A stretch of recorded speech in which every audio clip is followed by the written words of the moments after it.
Yes, it's Brad. Uh-huh. Mom, is this you?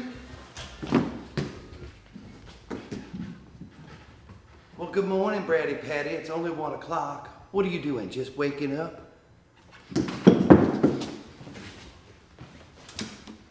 No, Mom, I've been up for a good 2 or 3 hours at this point in time. I've been sanitizing the house. You know how it is, Mom. How are things over in Portsmouth, God country? Y'all doing well? You're holding down with the epidemic or the pandemic or whatever we're supposed to call it? Brad, it's called a pandemic, and no, we are not okay. Just to let you know this right now, your father is driving me crazy. He keeps thinking he has corona every minute, and he won't listen to anything, Braddy Patty, but more importantly, we're worried about you. Well, Mom, I don't know why you're worried about me. I mean, I don't mean to be rude. I'm younger. They say I'm probably gonna live if I get it. Y'all are in your late 70s and 80s. So this could be really, really bad for y'all. I really worry about this, Mom. Well, Braddy Patty, I know how old I am. You don't have to tell me again. But again, we're worried about you. You know, you have a theater that you closed down. You lost all your gigs, as you call them, out in Vegas and all up and down the East Coast. You're not gonna be able to work anymore. And more importantly, I wish you had done your homework and gotten a different job or something. Mom, that's kind of rude to say that I wish I had a different job, but I just, again, I'm more worried about you and Dad. I mean, like, is Dad okay? He's got to be staying in right now. There's no way you go out during a pandemic. I don't care about money. I don't care about problems. I just want y'all to be all right. Y'all are my mom and dad, okay? Braddy Patty, it is not me. It is your father. You've got to understand, he wanted to go to the mall today. He wanted to go to the mall because somebody, he said he had clothes that he had to return. I said, you can't go to the mall because you'll get the corona.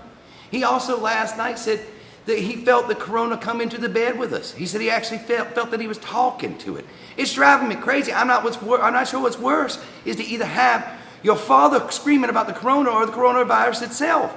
He's been awful. Who you talking to, Betty Jean? Is that the bank? No, sir. It is not the bank. It is your son, Braddy Patty. Oh, let me talk to him. Son, your mom and I are worried about you. You don't really have a job and you never really had any money. What's going on? Uh-huh. Well, son, I need to see you today. Dad, you can't see me today. I don't think you understand. I can't be around you. You are 82 or 3 or 82, I think you are, Dad. I cannot see you today. I'm sorry, Dad. It's just not something that can happen. That's great, son. But here's the thing. You're going to want to see me when you don't have any money. That's what you've been doing your whole life. And you're going to end up coming to see me again. Now, son, what I'm going to tell you this, and I'm going to tell you right now, I'm going to go to the mall today, and I'm going to go and drop by your house and give you a few bucks. Absolutely not, Dad. You're not going to the mall today. Okay, do you hear me? Do not go to the mall today. I'm totally meaning that I'm just worried about you, Dad. You don't go do that. Son, I forgot to tell you something. Last night, your mother and I were watching one of the TV channels, and they put up on the screen the people with that are most at risk. And I'm not kidding you. You have to ask Beijing. When she talks about it, Beijing will tell you all about it. It came up on the screen. It said people over the age of 80. And I said, me. It said people with heart disease. And I said, me. It said people with type 2 diabetes. I said, me. By the end of it, son, I had scored a 5 for 5. I felt like I was back at Old Dominion again, making the best grades of my life. Dennis, that is the dumbest thing I have ever heard. You do understand getting 5 out of 5 means the coronavirus is going to be bad for you. Really bad. What are you talking about? Why are you talking about Brad? Well, I'm talking to Brad right now. Brad's not 80 years old. He doesn't have any problems. I didn't say Brad. I said bad. My God, your father can't hear anything.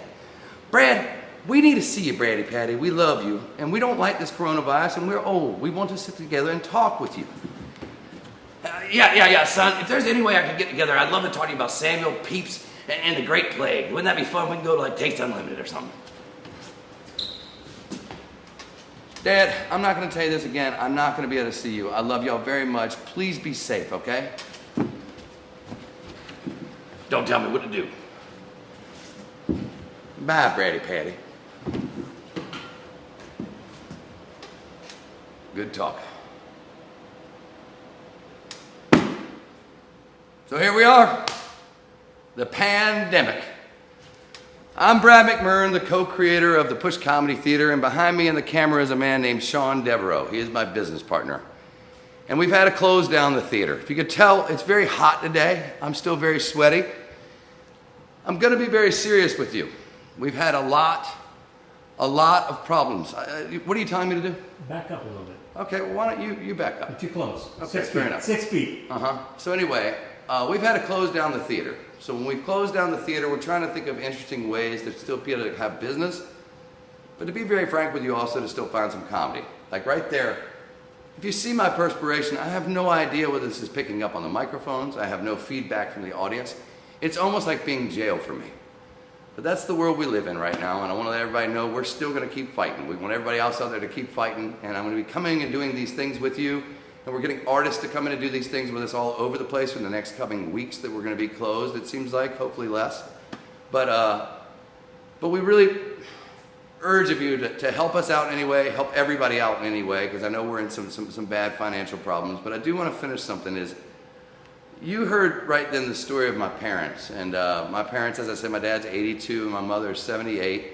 And we're worried about them. You know, we're all seeing all the stuff that's going on with the pandemic, and the biggest thing I worry about is them. There's a second part of that story that some of y'all might have heard. If you want to check out my Facebook page, I'm under Brad McMurran, or the Push Comedy Theater. You can find all my Good Talk posts. That's why we call this show Good Talk. And I wrote about this one the other day, to where that same day, about an hour and a half later, my phone rang, and I answered it, and I said, "What's going on?" And it was my dad, and he was very Mission Impossible sounding, and he was like, son, I need to see you in front of your apartment right now. And I'm like, "Dad, I told you I can't see today." He goes, "Son, you're not going to talk back to your father." And I said, "I need you to know, Dad, we just can't do that. It's not good for you. I could be asymptomatic and give it to you." He said, "Nope, wasn't going to take a no for an answer," and he drove up in his car, and it was one of the cutest things I've ever seen, where he kind of drove up Mission Impossible style, and he rolled down the passenger side window, and he took an envelope and he tossed it out the window as he's driving, and I picked it up, and he had nicely enough left some money in there for me, just because he was worried that I was going to starve. And I thought it was one of the kindest things ever. And as he was doing a U-turn to go back to Portsmouth into the downtown tunnel, he did the U-turn, and as he turned around, he stopped the car, and we were kind of across the street from each other. And I said, he rolled down the window, and was like, "Hey son, would you mind changing your mind and going and talking some philosophy over at Taste Unlimited?" And I was like, "Dad, go home. And I just wanted to tell that little story just because right now I think kindness in the world is a good thing. Good talk.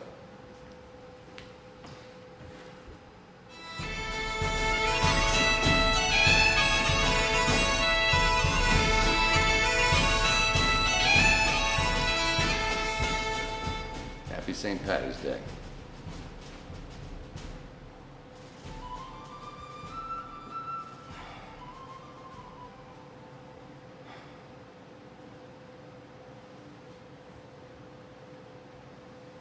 I don't think I have corona. I mean, they're saying that everybody's getting the coronavirus. I don't have corona, do I? I don't feel sick. Is this the new world we really live in right now, is where everything has to be sanitized and talked about? Is that what it is? All right, I'm buying in. We're closing down everything. I'm buying in. There's no reason why I won't buy in. I still just can't figure out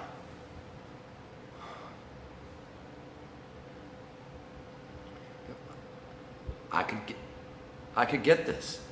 And if I could get it, I could give it to 10 other people, 10 of my friends, and it's just not what I'm all about. I don't want to give this to anybody. I want this to be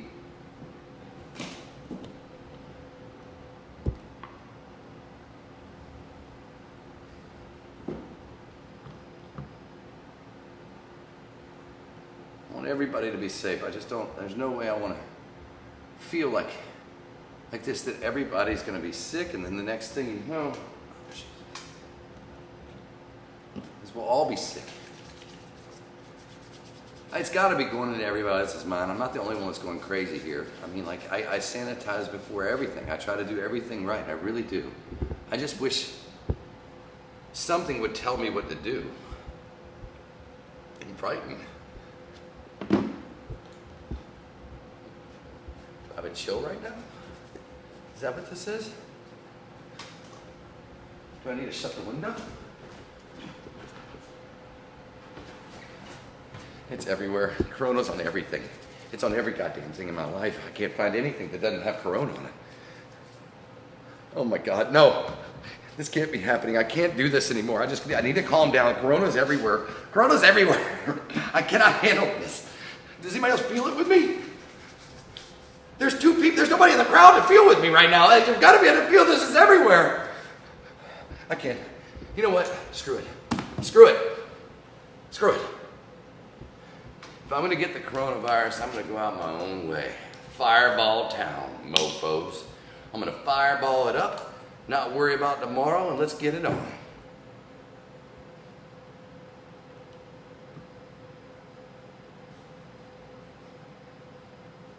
I can worry about it one more second.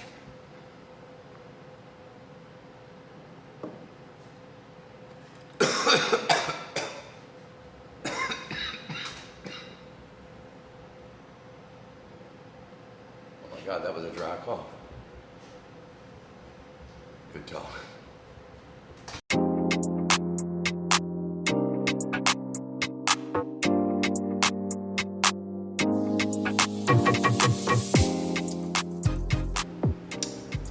I'm back at you again.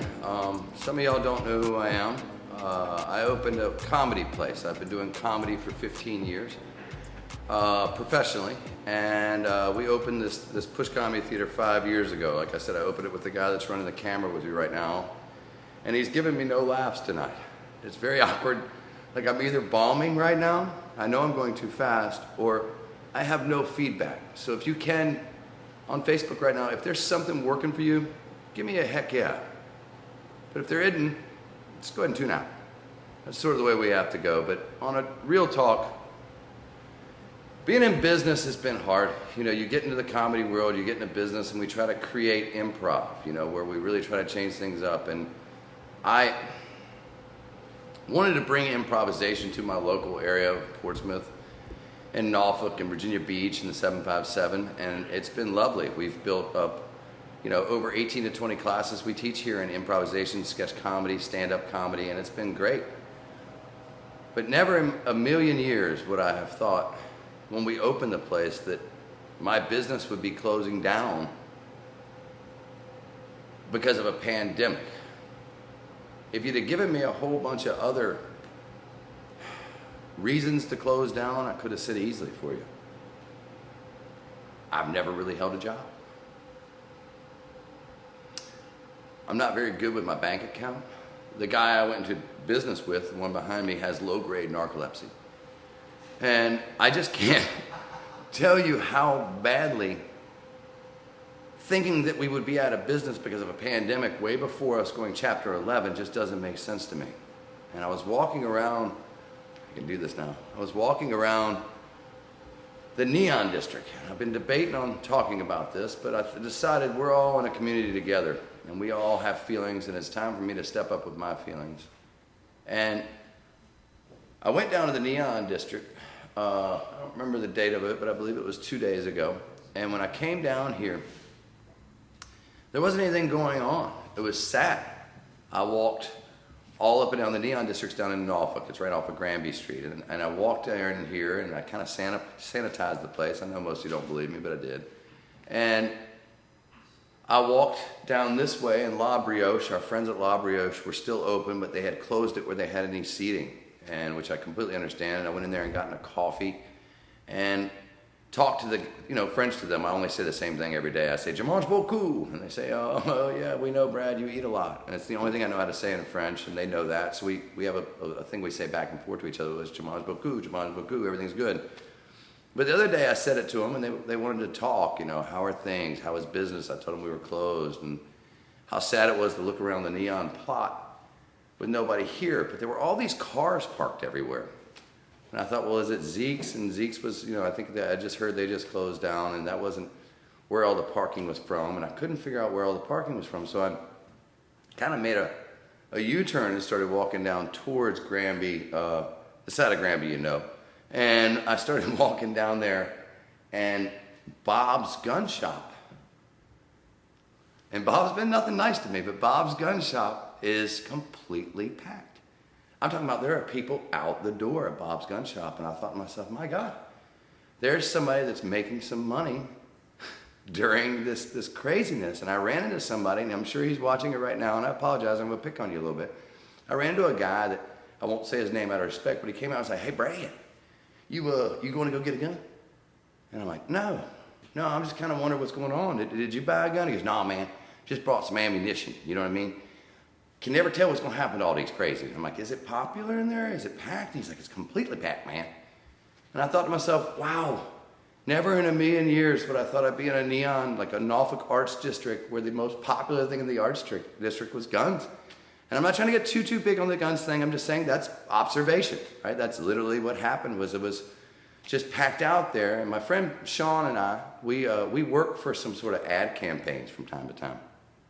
And we just got into sort of working with ad agencies where we'll come in and do comedy for you, where we'll come in and make up like maybe a whole bunch of videos for you to put up, and we'll get the talent and the actors to do it. And we're all in negotiations right now with 2 or 3 of them, but they've all gone to a halt. What else, who's buying anything right now? So we don't know where we stand on these things and things like that. But I started thinking, Bob, if you're out there, you should hire me. Like, I could do wonders for your ad campaign right now. Like, if you bought me right now, I'm just going to shoot from the cuff right now. These guys didn't know I was going to do this.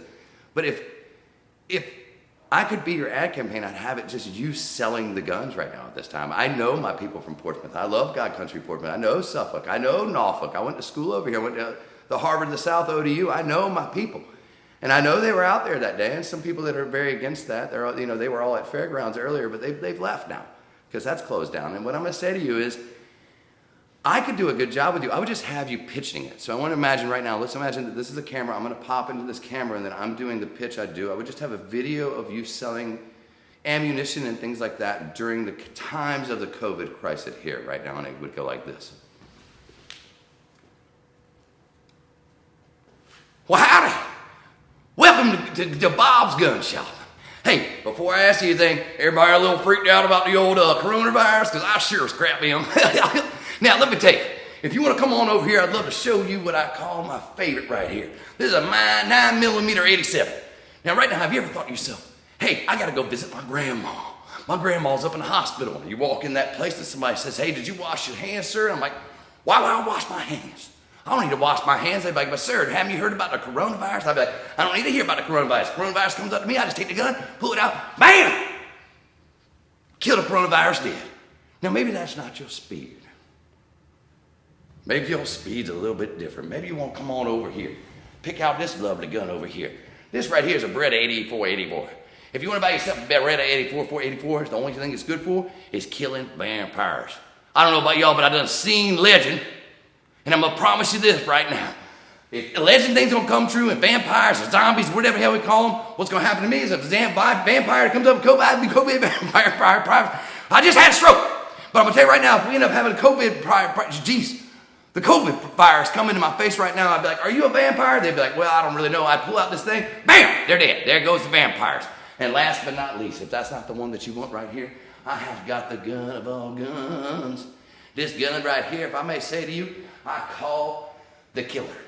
It's just a big old bazooka right now. Now, I don't know about y'all. Imagine right now we're all bundled up. We're in our houses and our homes, and next thing you know, somebody comes and knocking at your door, and they're like, hey, can you help me, please?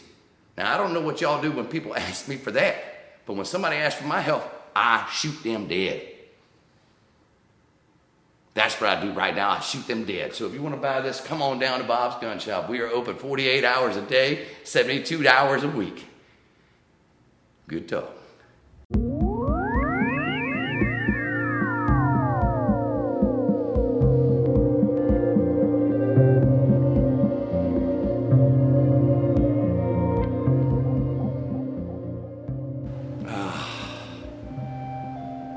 probably gonna get a phone call about that last one. I don't know how I felt the performance on it, but I'd say this to you, Bob, it's no offense to you, you know I love you down there. Everybody's gotta do what they gotta do. I don't know if you saw up on the screen, but there have been some perks that have happened since closing the Push Comedy Theater. A few things that you may or may not know about me. I can be a ham, but I'm also at times a bit of an introvert. I like to have my time to myself to do whatever it is. You know, wacky tobacco, hang out, just whatever these things are, I like to hang out by myself. And I don't like to be bothered that much. And right now, coronavirus has kind of made that happen. But there's a couple other things that are more important that have happened. Is my beloved theater is closed. But here's where the perks lie. I may please follow me out of here if you wouldn't mind. Come on, which way are you going there, Sean? We'll pop on down here. I want to show you all a few things. We're going to lose some lighting here, but I want to show you. See the sweat? I'm working hard. Is that we closed down. We have a 99-seat bar, and we're very proud of it. Right here, if you look at it, this is what we have, is the wonderful Wiener Hole. We sell hot dogs, and we sell alcoholic beverages here. The place closed down. So there's absolutely nothing, nobody here to buy this stuff, nobody to buy the hot dogs, nobody to buy these things. So what I've decided is, we've got all these sixtels that we may not be able to show the names of them. I don't know how that works, but we won't show the names, but they're from local breweries. And if I get in trouble for this, well, I've probably already gotten in trouble tonight. But what I'd say is, well, see, that one kicked already. I finished that one last night. But this one right here is probably open. Let's go with something local here. Well, that was local. Let's see what we got here. Let's go with a little... Looks like we don't have the normal ones up here. I'll go with a little Vienna Lager. You don't know what beers we have in our own bar? Right, I know how to drink them. We're going to pour a little Vienna Lager right here. Get rid of that little head there. So like for the last, look at that. You can tell I know how to bartend my own bar. But if I may say to you, I'm going to drink all of this beer until we open again. It's just the way it's going to go. I know all y'all getting upset with all the poured beer. It's the first pour. But I'm going to be drinking all of this. And that's one of the perks that we have. And like I said, the other perks is that I really don't like anybody around. So I can handle this. I can handle drinking by myself. Excuse me a second. I think you're about to see a perk in the first-hand account. I just heard something knocking. Please follow me this way. Like I said, I don't like being around people.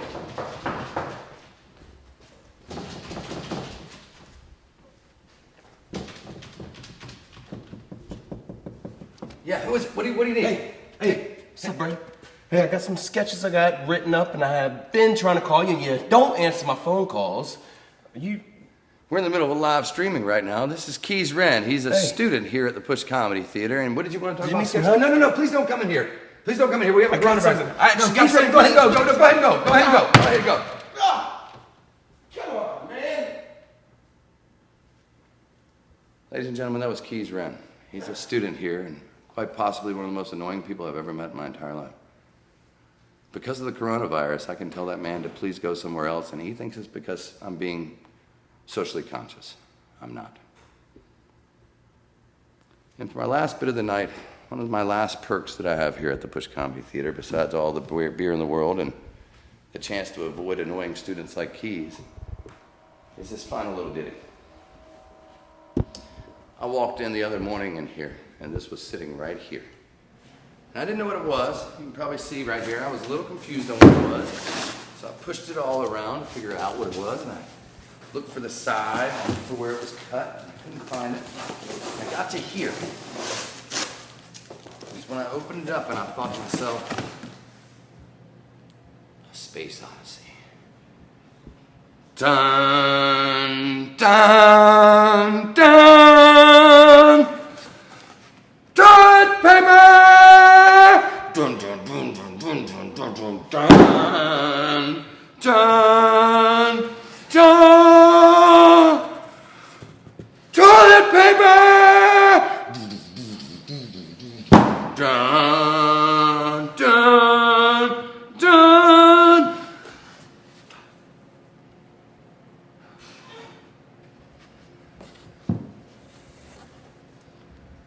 Ladies and gentlemen, I'd like to say thank y'all for coming out and joining me on this Good Talk Live. I'm gonna go look at all the feedback now and see whether my comedy career is over after I've hit toilet paper as an ending with the Space Odyssey. On a real note, from the bottom of my Portsmouth heart, please all of y'all wash your hands, so stay safe. Thank you if you give anything to us, we love it. I have a little bit of a theory here, as I'm not going to go ask for GoFundMe or do anything like that because we're all in trouble. I'm trying to put out content with a whole bunch of artists to where we can get something, where we're gonna actually work for you, to where it's not just going out and asking for it. We feel like we're working for it. Now, I'm not sure this is the best, but I'll tell you what, there was one or two parts of it I was really proud of. Stay healthy, everybody. Make your partners look good. The Push Comedy Theater will endure, and so will all of Hampton Roads. I will tell you one last thing I wanted to put on, but I'll just say it right now.